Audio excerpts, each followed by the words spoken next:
End gold buyers, మీ కష్టాల్లో నమ్మకమైన మీ ఆత్మీయ నేస్తం.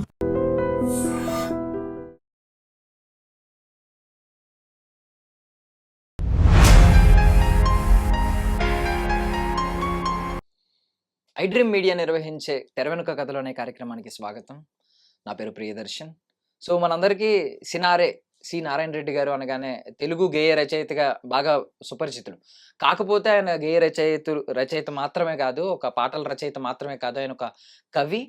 ఆయన ఒక సిరిసిల్లలో ఒక చిన్న గ్రామంలో పుట్టి ఢిల్లీలో రాజ్యసభ వరకు వెళ్ళిన వ్యక్తి.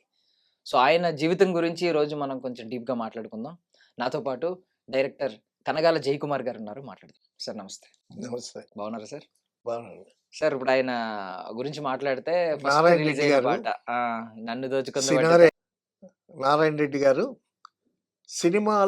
సినిమాలోకి ఎంటర్ కాకముందే ఆయన చాలా గొప్ప కవి. ఆయన స్పృశించనటువంటి సాహిత్య ప్రక్రియ లేదు. ఆయన పాటలు రాశాడు, పద్యాలు రాశాడు, కావ్యాలు రాశాడు. ప్రత్యేకంగా ఏంటంటే ఆయన ప్రతి పుట్టినరోజుకి ఒక బుక్ రిలీజ్ చేస్తాడు. ప్రతి పుట్టినరోజుకి అంటే ఎంత సాహిత్యం రాశాడు ఆయన. అయితే నారాయణ రెడ్డి గారు మంచి కవి అనేటటువంటి వార్త దశ దిశలా వ్యాపించిన తర్వాత ఎన్టీ రామారావు గారు కొత్త వాళ్ళని ఆహ్వానించటంలో, కొత్త వాళ్ళని ఆదరించడంలో ముందుంటాడు ఎన్టీ రామారావు గారు. సో సి నారాయణ రెడ్డి గారికి సంప్రదించి మా సినిమాకి పాటలు రాయటానికి మీరు రావాలి అని అంటే నారాయణ రెడ్డి గారు కండిషన్ పెట్టారు. ఏమండి, 1-6 పాటలకి నేను రాను, ఏ సినిమా అయినా సరే అన్ని పాటలు నా చేత రాయిస్తే నేను వస్తాను, నాకు అభ్యంతరం లేదు అన్నాడు. అంటే సినిమాలో 1-2 పాటలు రాస్తే అందులో సాహిత్యం సిచ్యువేషన్ బట్టే కదా పాట ఉండేది. సో సిచ్యువేషన్ బలంగా ఉంటే పాట బలంగా ఉంటుంది, సో అందులో సాహిత్యం బలంగా ఉంటుంది. కాబట్టి ఈయన ప్రతిభ కనిపించటానికి సినిమాలో కొన్ని పాటలు కావాలి.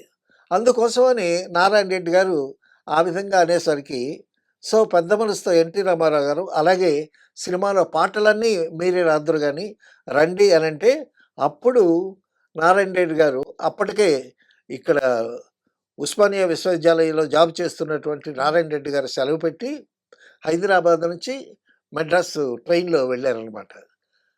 ఆయన ట్రైన్లో రిసీవ్ చేసుకోవటానికి ఎన్టీ రామారావు గారు బ్రదర్ త్రివిక్రమరావు గారు, వీరిద్దరితో పాటు గుమ్మడి గారు కూడా, వీళ్ళు 2 కార్లు వేసుకొని మద్రాస్ సెంట్రల్ స్టేషన్కి వచ్చారు నారాయణ రెడ్డి గారిని రిసీవ్ చేసుకోవటానికి. సో నారాయణ రెడ్డి గారు వచ్చిన తర్వాత రామారావు గారు చెప్పారు, బ్రదర్ ఈ 2 కార్లు, ఇది మేము ఎప్పుడు నేను షూటింగ్కి వెళ్ళే కారు ఇది, తర్వాత ఇది కూడా మన కారే, మీరు మీ ఇష్టం ఏ కారులో కూర్చుంటారో అని అన్నారు. అని అంటే మీరు షూటింగ్కి వెళ్ళే కారులోనే కూర్చుంటారు అన్నారు నారాయణ రెడ్డి గారు. సో ఆయన పక్కన కూర్చోటానికి ఆ విధంగా ఎన్టీ రామారావు గారు వెళ్ళి సి నారాయణ రెడ్డి గారిని రిసీవ్ చేసుకోవటంలో అంటే కవులన్నా సాహిత్యం అన్నా ఆయనకి ఎంత అభిమానం అనేటటువంటి విషయం మనకి ఇక్కడ తెలుస్తుంది. సో ఆయన కూర్చోబెట్టిన తర్వాత ఒక పాట రికార్డ్ చేశారు, తర్వాత మరొక పాట రికార్డ్ చేశారు. రెండోసారి రికార్డ్ చేసినటువంటి పాటే నన్ను దోచుకొందువటే వన్నెల దొరసాని, కన్నులలో దాచుకొందు నిన్నే నా స్వామి, నిన్నే నా స్వామి, నన్ను దోచుకొందువటే. ఆ పాట, ఈ పాట వస్తే అసలు ఈ లిరిక్ చెప్పాలి అనిపించట్లేదు, పాడాలి అనిపిస్తుంది నాకు. అంత పాపులర్ అయిపోయింది. ఆయన మొదలు పెట్టారు ఈ పాట. సో నారాయణ రెడ్డి గారి ఆ పాట, ఆ ట్యూను అద్భుతంగా ఎప్పటికీ వినిపిస్తున్నటువంటి ఒక మంచి సాహిత్యం, తర్వాత ఒక మంచి ట్యూను. అయితే ఫిమేల్ వాయిస్లో దాని మీద ఒక చిన్న విమర్శ కూడా వచ్చింది ఆ పాట మీద. ఏంటంటే, నా మదియే మందిరమై నీవే ఒక దేవతవై అని ఫిమేల్ పాడుతుంది. నా మదియే మందిరమై నీవే ఒక దేవతవై అంటే ఎన్టీ రామారావు గారిని దేవతతో పోల్చి రాశాడు ఆయన. సో ఎన్టీ రామారావు గారు అనేటప్పుడు దేవుడు అని అన్నారు కదా, దేవత అన్నారేంటి అని అంటే నారాయణ రెడ్డి గారు చెప్పారు, ముక్కోటి దేవతలు అని ఆయన ఏదో ఎక్స్ప్లెనేషన్ ఇచ్చాడు. అయితే దేవతలకి లింగ భేదాలు లేవంట. ఓకే. దేవతలకి ఆడదేవత, మగదేవత అనేటటువంటి లింగ భేదాలు అసలు లేవు. సో, ఆ విధంగా ఆ పాట మీద కొంతమంది సాహిత్యకారుల్లో ఒక చర్చ కూడా గమ్మత్తుగా జరిగింది. అప్పుడు నేను నరసన్నపేట హై స్కూల్‌లో జాబ్ చేస్తున్నాను తెలుగు పండిట్‌గా. ఆ చర్చలో నేను కూడా పాల్గొన్నాను. ఓకే. సో, ఆ విధంగా ఆయన మొదటి పాటే 'నన్ను దోచుకొందువటే వన్నెల దొరసాని' అని, వన్నెల దొరసాని సినిమా రంగం అయితే, నన్ను దోచుకున్నావు అనంటే ఆ సినిమా రంగం ఈయన్ని బాగా దాచుకుని చాలా గొప్ప గొప్ప పాటలు వచ్చాయి ఆయన కలం నుంచి. తర్వాత అండి చాలామంది కవులు ఆలోచించడానికి, రాయటానికి టైం తీసుకుంటారు. నాకు ఒక ప్రశాంతమైనటువంటి ప్లేస్ కావాలి,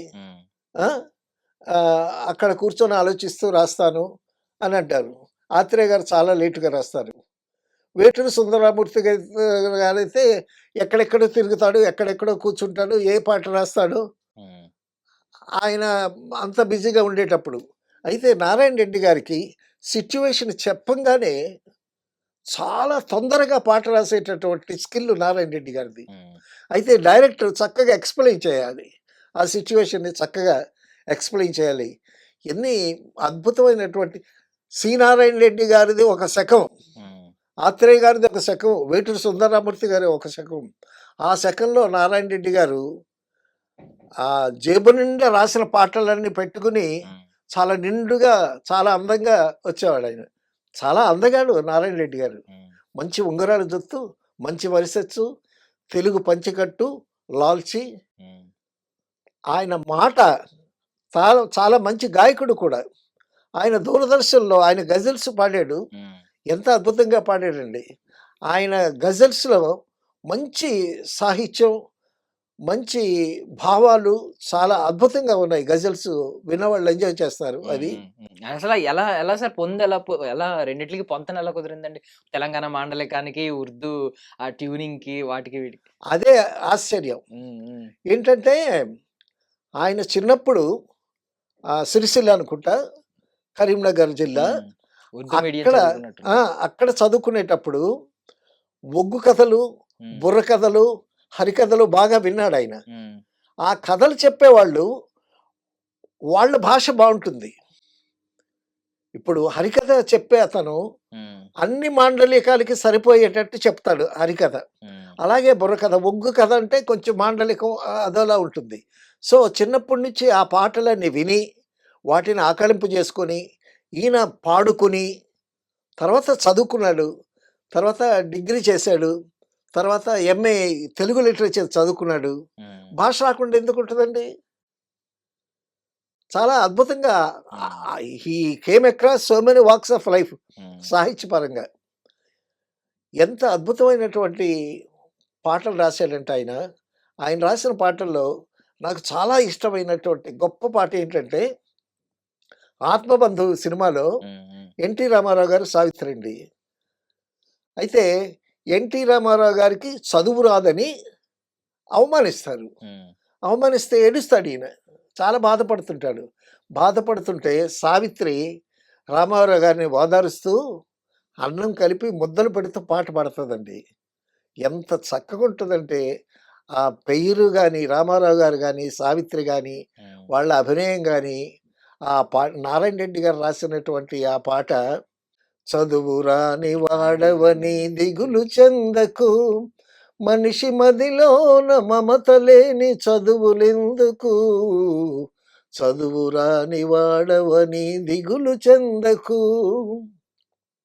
తర్వాత చరణం, ఏమి చదివి పక్షులు పైకెగురగలిగెను, ఏ చదువు వల్ల చేప పిల్లలీదగలిగెను, అడవిలోని నెమలికెవడు ఆట నేర్పెను, కొమ్మపై నీ కోకిలమ్మకెవడు పాట నేర్పెను, చదువు రాని వాడవని దిగులు చెందకు, మనిషి మదిలోన మమత లేని చదువులెందుకు అని పాడి ఒక ముద్ద తినిపిస్తుంటే ఆయన కన్నీళ్లు తుడుచుకుంటూ ఈవిడ పెట్టిన ముద్ద తింటూ ఆ సీన్ భలే ఉంటది.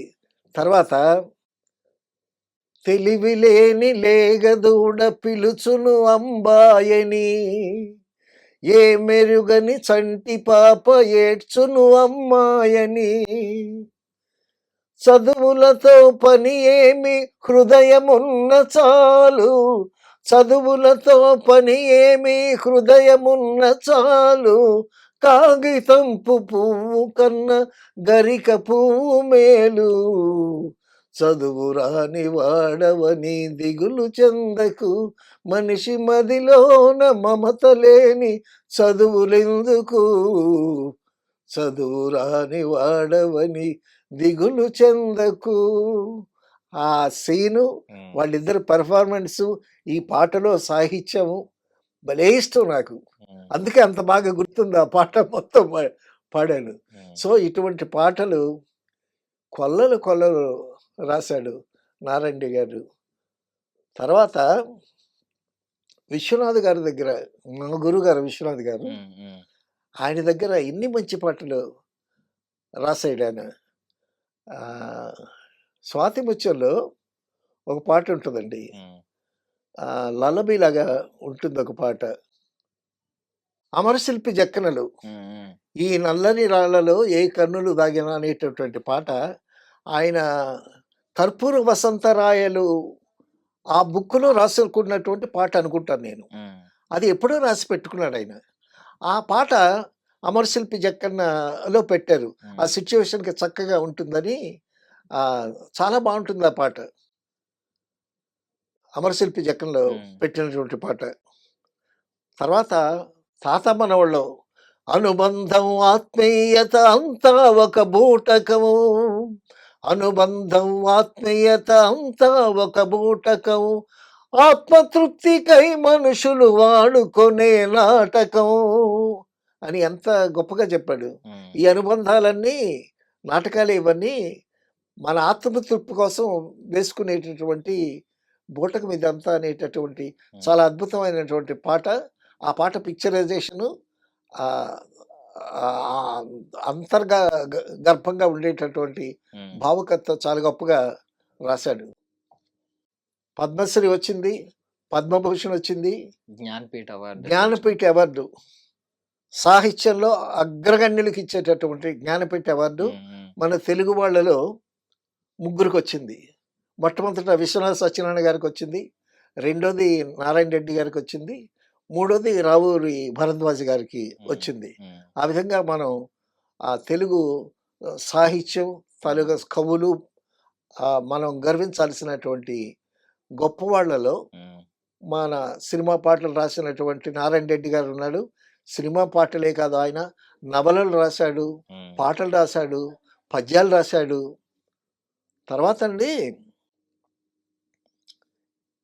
దీని గురించి నారాయణ రెడ్డి గారి గురించి చెప్పాలన్నా, కేవి మహాదేవన్ గారి గురించి చెప్పాలన్నా, విశ్వనాథ్ గారి గురించి చెప్పాలన్నా, శోభన్ బాబు వాణిశ్రీ గురించి చెప్పాలన్నా, ఒక అద్భుతమైనటువంటి పాట ఒకటి ఉందండి, శ్రీనారాయణ రెడ్డి గారు రాసింది. అది చెల్లెలి కాపురంలో ఒక పాట. చెల్లెలి కాపురంలో క్లైమాక్స్లో నారాయణ రెడ్డి గారు క్లైమాక్స్ పాట రాశారు. చరణ కింకిణులు గల్లు గల్లు మన్న కరకంకణము గలగలలాడగా వినేల కచభర విలాస వంధుర తనూలతిక చెంచలించిపోగా అని సంస్కృత పదాలతో అద్భుతంగా ఒక చరణంలో రాస్తాడు. సో ఈ పాట అక్కడ వాణిశ్రీ, శోభన్ బాబు గారి నటన, వాణిశ్రీ డాన్సు, తర్వాత ఆ నృత్యము, తర్వాత బాలసుబ్రహ్మణ్యం అద్భుతంగా పాడినటువంటి పాట. ఈ పాట ముందు ఘంటసాల గారి చేత పాడిద్దాం అనుకున్నాం. నేను చెల్లెలి కాపురం సినిమాకి అసిస్టెంట్ డైరెక్టర్గా పనిచేస్తాను కె విశ్వనాథ్ గారి దగ్గర. అప్పుడు ఘంటసాల గారేమో అమెరికాలో కచేరీలు చేస్తున్నాడు. అందువల్ల ఈ పాట బాలసుబ్రహ్మణ్యం గారికి ఒక వరంలాగా దొరికిందని చెప్పుకోవాలి. బాలసుబ్రహ్మణ్యం గారి కెరీర్లో మైలురాయిలాగా చెప్పుకోవాల్సిన పాటల్లో ఈ పాట ఒకటి. ఈ పాట రెండో చరణం అయితే అంత సంస్కృత పదాలతో ప్రళయకాల సంకలిత భయంకర జలధరాన్పడ్డుల చలిత దిక్తటుల చకిత దిక్కరుల వికృత గింకృతుల సహస్రఫల సంజరిత కృతులని కనులలోన కనుబొమ్మలలోన అధరమ్ములోన వదనమ్ములోన అభినయించి ఆడవే అని ఒక క్లైమాక్స్లో ఒక మ్యూజికల్ క్లైమాక్స్ అన్నమాట. ఈ పాట అంత అద్భుతంగా రాసినా కూడా కేవి మహాదేవన్ గారు ఇది పాటకు పనికిరాదు అన్నాడండి. అంటే ఇది ట్యూన్ నేను అయిన తర్వాత పాడాను నేను. అప్పటికి ట్యూన్ లేదు కదా. ఈ పాట ఇంత కఠినమైనటువంటి పదాలతో ట్యూన్ ఎట్లా చేస్తాం, పనికిరాదు అని మహాదేవన్ గారు అంటే, విశ్వనాథ్ గారు ఉన్నారు పక్కన, బాలయ్య గారు ప్రొడ్యూసర్ యాక్టర్ బాలయ్య గారు ఉన్నారు, అసిస్టెంట్ డైరెక్టర్స్ ఉన్నారు, తర్వాత బాలయ్య గారి వామర్ది గారు ఉన్నారు, అందరూ ఉన్నారు. నారాయణ రెడ్డి గారు లాంటి ఒక మహాకవి రాసినటువంటి పాట ఇది సినిమా పాటకి పనికిరాదు అని అంటే నిశ్శబ్దం అనమాట. అందరూ నిశ్చేష్టులై ఉన్నారు, ఇంక్లూడింగ్ విశ్వనాథ్ గారు. ఈలోగా లక్కీగా ట్రేలో బాయ్ వేడి వేడిగా టీలు తీసుకొచ్చి ఇచ్చాడండి. ఇస్తే ఆ టీ తీసుకొని నారాయణ రెడ్డి గారు సిప్ చేస్తా ఆలోచించి టీ తాగిన తర్వాత కూల్గా స్టార్ట్ చేశాడండి నారాయణ రెడ్డి గారు. మామ, ఇది మ్యూజికల్ క్లైమాక్స్. ఇక్కడ హీరో ఏమో ఒక రచయిత, గొప్ప రచయిత, వాణిశ్రీ హీరోయిన్ ఏమో ఒక మంచి డాన్సరు. సో నేను చేసేటటువంటి డాన్స్కి అనుగుణంగా ఎవరన్నా పాడగలరని ఆవిడ ఛాలెంజ్ చేస్తుంది. అప్పుడు నాగభూషణం వస్తాడు, చేతులు గజ్జెలు గజ్జెల కాళ్ళు అని ఆయన తప్పుకుంటాడు. సో ఇతన్ని ఓడించేటటువంటి వాళ్ళు ఎవరు లేరా థియేటర్లో అని అనేసరికి అప్పుడు శోభన్ బాబు గారు వస్తాడు. వచ్చి ఆయన పాట అందుకొని ఆయన పాడతాడు. ఆ పాడితే ఆవిడ అద్భుతంగా నాట్యం చేస్తుంది. ఫైనల్గా ఈయన పాడేటటువంటి పాటకి కనులలోను కనుబొమ్మలలోన అధరమ్ములోన వదనమ్ములోన అభినయించే ఆడవే అనేటప్పటికీ ఆవిడ ఇక ఆ అభినయం చేయలేక ఆయన కాళ్ళ మీద వచ్చి పడిపోతుంది. సో ఒక ఎమోషన్ సీన్ ఇది, క్లైమాక్స్. ఒక నర్తకికి ఒక గాయకుడికి జరిగేటటువంటి గొప్ప పోటీ. ఈ పోటీలో ఇటువంటి మాటలు పెద్ద పెద్ద మాటలు, సంస్కృత పదాలు అవి అర్థం కాకపోయినా ఆ సౌండ్స్కి ఒక ఎమోషన్ ఉంటుంది. మామ మామ నువ్వు చేయనంటావేంటే మామ, మామ నువ్వు చేయకపోతే ఇంకెవరు చేస్తారు మామ ఈ పాట, నువ్వు చేయగలవు మామ అనేసరికి మహాదేవన్ గారు ఒక చిరునవ్వు నవ్వి తర్వాత ఆ పాట మహాదేవన్ గారు పోహళైంది అప్పు అని మనం ప్రేమగా పిలుచుకొని ఆ ఇన్స్టంట్ వాళ్ళు కలిసి తయారు చేసినటువంటి పాట. ఈ పాట వాణిశ్రీ గురించి చెప్పాలన్నా ఈ పాట వస్తుంది, నారాయణ రెడ్డి గారి గురించి చెప్పాలన్నా వస్తుంది, విశ్వనాథ్ గారు యాక్సెప్ట్ చేశారు ఇంత పాట, శోభన్ గారు అభినయం గురించి చెప్పాలన్నా వస్తుంది. సో ఇంత అద్భుతమైనటువంటి పాట రాసి ఆ సినిమా క్లైమాక్స్ని ఒక హైట్స్కి తీసుకెళ్ళినటువంటి గొప్ప కవి నారాయణ రెడ్డి గారు. ఈ పాట విశ్వనాథ్ గారు సిచ్యువేషన్ చెప్పంగానే నారాయణ రెడ్డి గారు నాకు కారు ఇవ్వండి, నన్ను మెరీనా బీచ్లో వదిలిపెట్టండి, నేను అక్కడ కూర్చొని పాట రాస్తాను, నేను ఫోన్ చేసిన తర్వాత నాకు బండి పంపించండి అని అంటే ఆయన్ని మెరీనా బీచ్లో కూర్చోబెడితే మెరీనా బీచ్లో కూర్చొని రాశాడు ఈ పాట.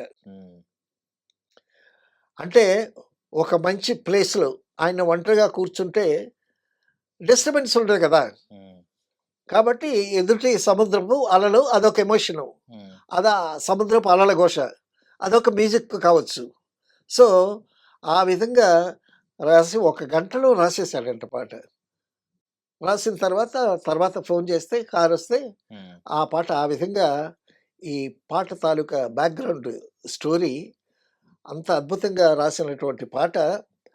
ఇది బాలసుబ్రహ్మణ్యం గారు బాగా పాడినటువంటి పాటల్లో తొలి పాటల్లో ఒక పాట, మంచి పాట. ఘంటసాల గారు పాడాల్సినటువంటి పాట బాలసుబ్రహ్మణ్యం గారికి వచ్చింది. బాలసుబ్రహ్మణ్యం గారు కూడా చాలా అద్భుతంగా పాడారు ఈ పాటని. అటువంటి గొప్ప పాట ఇచ్చినటువంటి గొప్ప ఆహ్, కవి, ఉమ్, పండితుడు, మంచి గాయకుడు నారాయణ రెడ్డి గారు. ఉమ్, అందగాడు, చక్కగా మాట్లాడతాడు. ఉమ్, తర్వాత ఆయన ఎంత చక్కగా చమత్కారాలు చేస్తాడంటే అండి నారాయణ రెడ్డి గారు, ఉమ్, ఒక 100 డేస్ ఫంక్షన్ అయింది. అందులో నాగేశ్వరరావు గారు హీరో. తర్వాత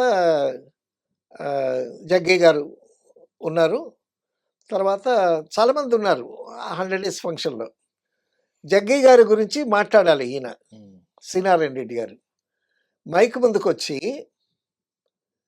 జగ్గయ్య గారు కంచు కంఠం. ఉమ్, ఉమ్, ఈయన సైడ్ హీరో వేస్తే హీరోని తినేస్తాడు. ఉమ్. ఈయన హీరో వేస్తే ప్రొడ్యూసర్‌ని తినేస్తాడు అన్నారు.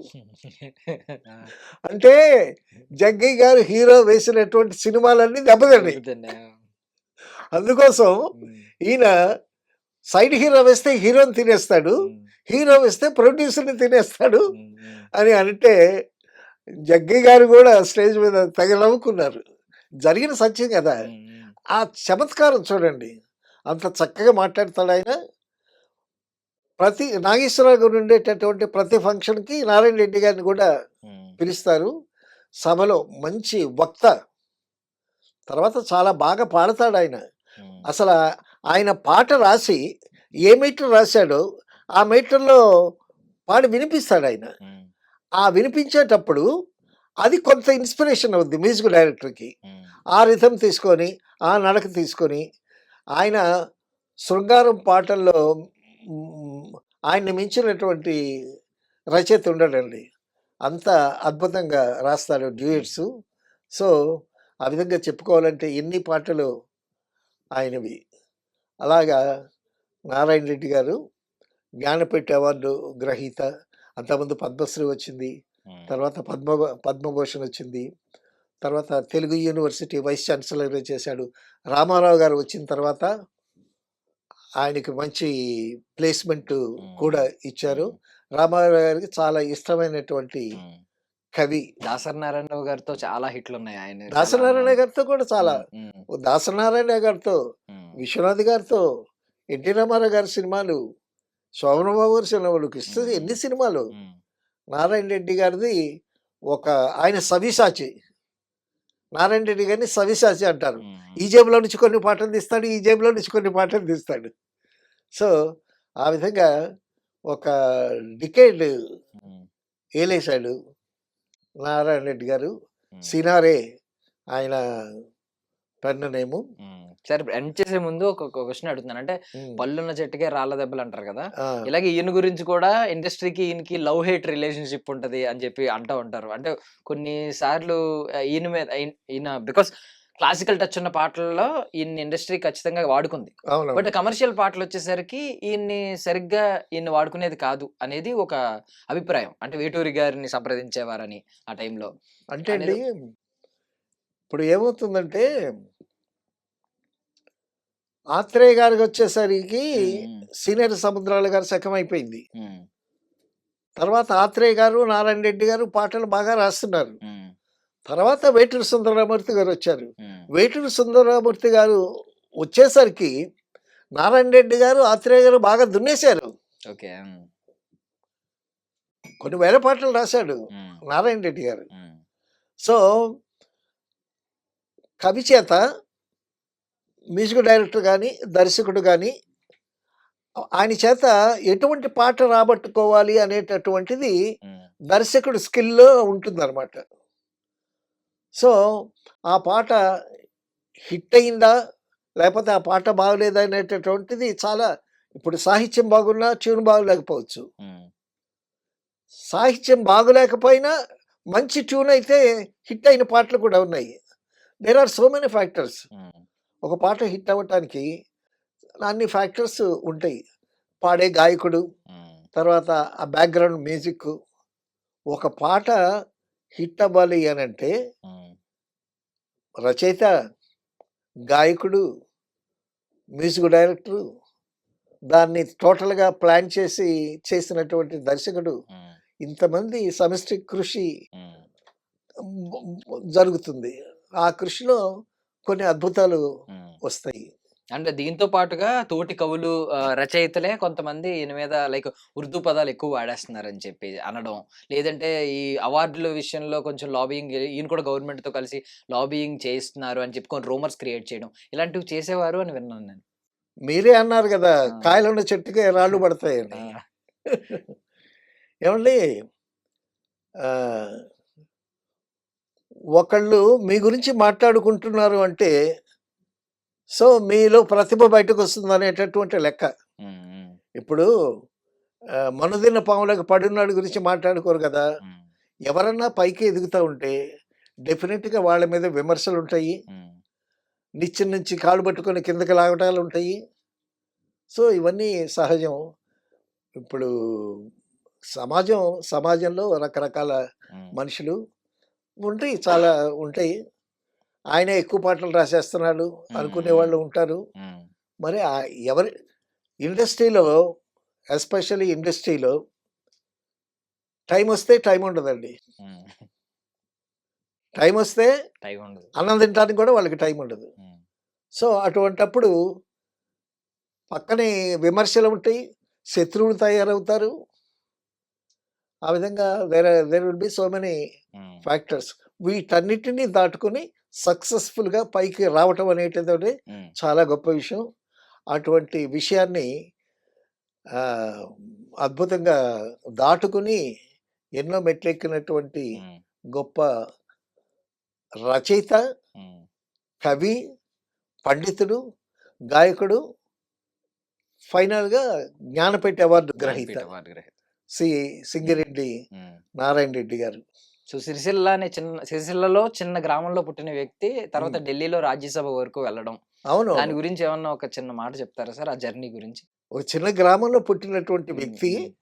సో అక్కడ ఉండేటటువంటి ఆ ఒగ్గు కథలు, ఆ నేటివిటీలో ఉండేటటువంటి ఆ కథలన్నీ అవకాశాలు పట్టి సో అక్కడి నుంచే పాట నేర్చుకున్నాడు. ఆయన పాట నేర్చుకుని తర్వాత 10th వరకు అక్కడే చదువుకున్నాడు కరీంనగర్ అంట.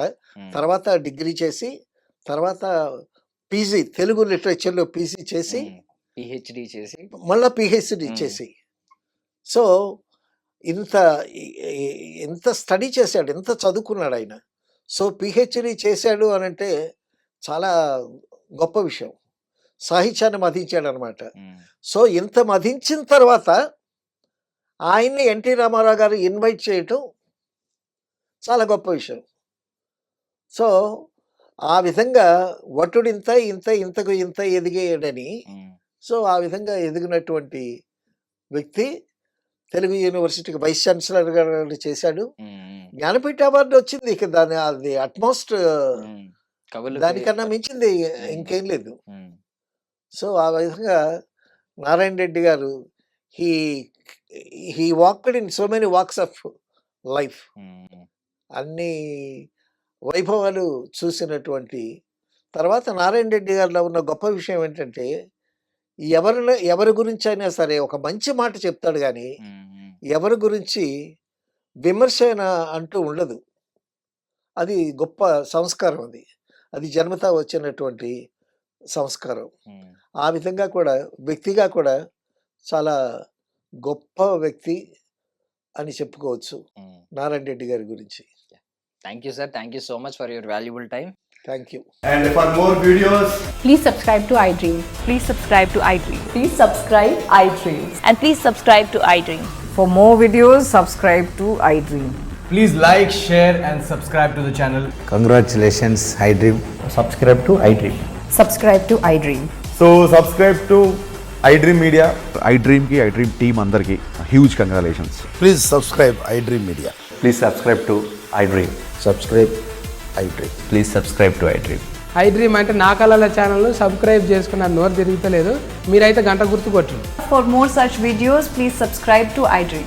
Subscribe to iDream. Please subscribe to iDream. Please subscribe iDream Media. Please do subscribe to iDream. Please subscribe to iDream Media. For best entertainment and information, please subscribe iDream. And don't forget to subscribe to iDream.